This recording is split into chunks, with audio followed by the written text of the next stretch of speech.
Depuis le 10 février et cet accident de voiture qu'il a provoqué et qui a blessé très gravement 3 membres d'une même famille, de nombreuses personnes se sont exprimées concernant Pierre Palmade, ses addictions. Il a été testé positif à la cocaïne et aux produits de substitution à la suite du drame, et, plus généralement, sa vie.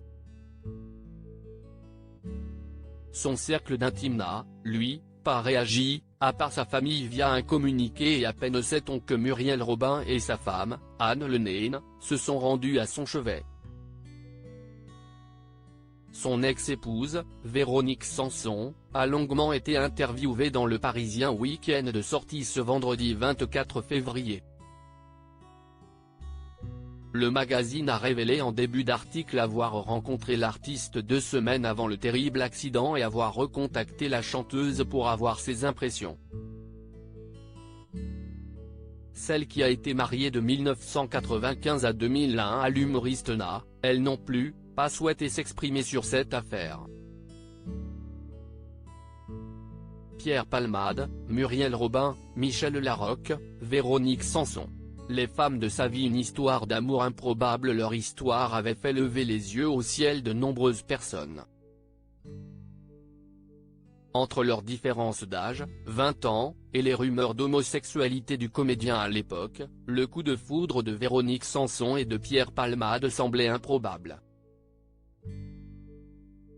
Pourtant, le couple avait fait fi des critiques et s'était marié le 30 juin 1995.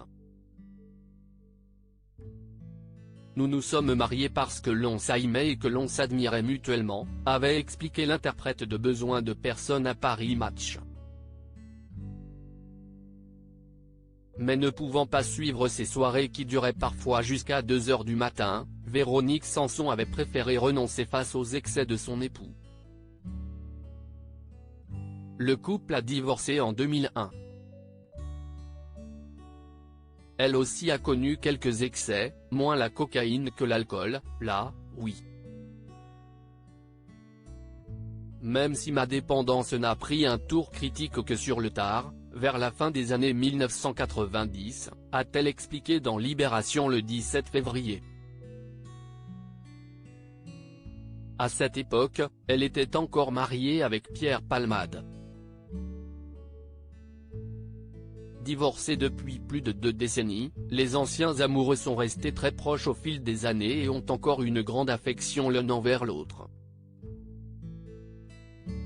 Du moins, l'avait-il encore avant cet accident du 10 février et les enquêtes qui ont été ouvertes depuis.